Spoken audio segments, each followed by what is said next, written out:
Hello, and today I want to be answering the question, was Jesus a real person and is there any historical evidence? Now, most scholars today say that Jesus was a real person that lived in Palestine, in Judea, but I want to go more deeper than that. Our first outside source outside the Bible, Tacitus, 560 to 120 AD, says that Jesus was put to death by Pontius Pilate in Judea. Now, many people, scholars say Pontius Pilate wasn't a real person. So they would say, oh, this disproves it. But after a while of researching, we found the Pontius Pilate stone, which had the writings of Pontius Pilate. Furthermore, we had the coins of Pontius Pilate, and we have to look before Pontius Pilate. In the Bible, Matthew 1:17, chapter 2, talks about King Nerod. Now, was he a real person? Do scholars already believed in him? Yeah, he was a real person. So why would the Bible lie about Pontius Pilate? Because if they did, that wouldn't give him any gain or anything like that. Actually, it would make the Bible look false. But now we have Tacitus, we have the coins, we have the stone. And you know what it said on that stone? That he was a prefect for the Romans, and his reign, what we call a reign, 26 to 36 AD. Now, people that studied the Bible and tried to look at what Jesus' life was like, they typically set a date for his ministry because he was 30 years old when he started his ministry.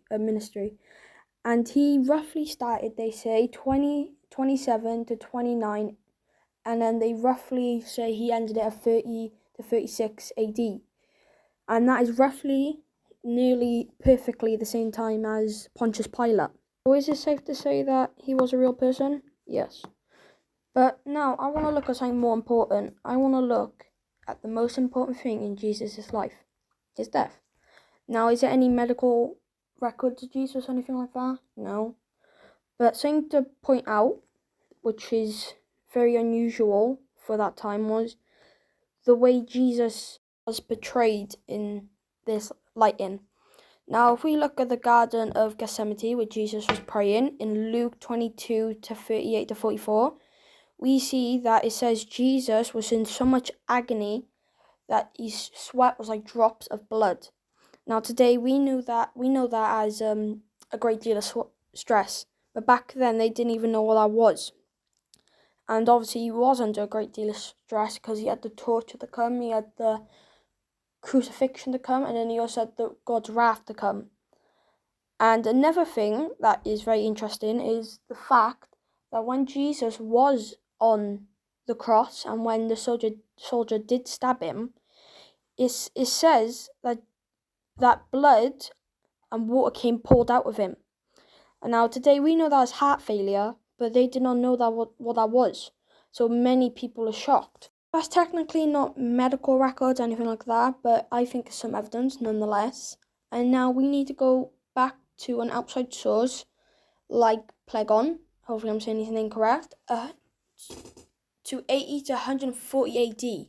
He tried to understand that darkness covered the sky, how the darkness covered the sky when Christ was crucified. So now we've got two outside sources saying that he was crucified, one saying he did die in Judea, so that further proves the biblical account of Jesus, so we can say it was reliable then. We can also prove it was reliable with Pontius Pilate. And so now the Bible is pretty stacking up right now.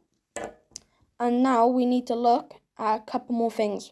We need to look at Tacitus again when he reflected on the execution of Jesus Christ by Pontius Pilate. Now don't forget, it was an independent source. He was a senator there and he was a historian. So we can say that he was a hierarchy in the Roman sources and stuff like that. So Jesus was killed and Jesus was born. We can definitely identify them two things. So now let's look at Mad Bad Serapion, 70 AD. hopefully I'm saying these names correctly, saying what advantage did they get from killing the wise king? Talking about the Jews killing the wise king. So now we got outside sources, we got the biblical account, we got evidence in the Bible that is reliable, and obviously other stuff to take into a factor, like the evidence for God and stuff like that. So I think it's safe to say that the biblical account of Jesus, how he taught, how he lived, and how he died is very accurate. So also, even though the Bible is a religious text, from that period of time, that is the most source we got on someone. And if you look all through the Bible, is loads and tons of facts about it that historians have disagreed with, but they turned out to be true. So the Bible is very reliable and is a very historical text. As I've seen many historians say that they don't agree with the religious views of Jesus being God, but yet they still listen to it as a historical view. So I think it's very safe to say that that is true. So now, this just leads one more thing. That'll probably be the most important thing to determine if this was true. Did Jesus raise from the dead, and did people see him? Now, we have stated that the Bible is a historical record. So now, it says that 500 people saw Jesus. Now, further to back that up, we got loads of Roman persecution on Jews and other people that accepted the faith in Jesus. Now, if they didn't see Jesus, and why would they die then? And why would they have all this horrible torture? And why would they lose stuff and stuff like that? Why would they die for Jesus? Now, furthermore, if you look at when Jesus raised from the dead, who saw him first? Mary Magdalene.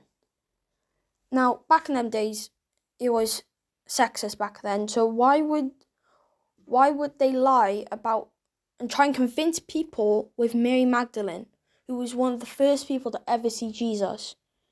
I just don't think if you were trying to convince someone of a lie, I think you would try and use some of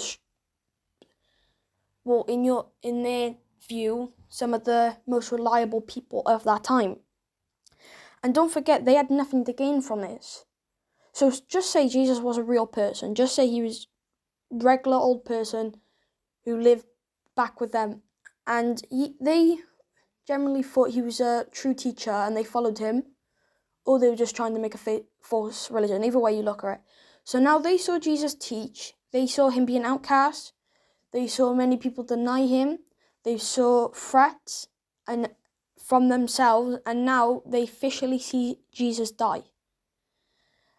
And now they're sitting there without what they believe, or they're trying to say they believe, is that God is dead now. So why would they risk their own lives? Don't forget, Matthew was a tax collector. He was higher up. Why would he gain, or any of the others? They gained nothing from that. They saw Jesus, so they knew if they carried on, this is what it would happen. This is what would happen to them. They had nothing to gain. So say they stole the body. Now, many people think they did steal the body or that Jesus never died. Clearly, Jesus died from the right in that blood and water. Don't forget, poured out of him. Don't forget, they never knew what that was. So they accidentally, I guess, testified that Jesus did die. Even if they did steal Jesus' body and claimed he raised from the dead, no one would believe them because no one believed them before. Obviously, some people believed them, but it wouldn't spread as big as it did if the 500 never saw Jesus. So clearly, he did raise from the dead, but is no actual evidence, no plaque saying, oh, we saw Jesus. But it has to be a meaning in that, because why would Christianity spread so fast? Why do so many people blindly follow this? Well, not blindly, but why would they follow us so much to the point that they lose their own lives? And they had nothing to gain from this. And yet we look that it has to be a God over the Big Bang or anything like that. All concludes that Jesus did raise from the dead. And looking at all the evidence that the Gospels are reliable, I think it's safely to say that Jesus did raise from the dead.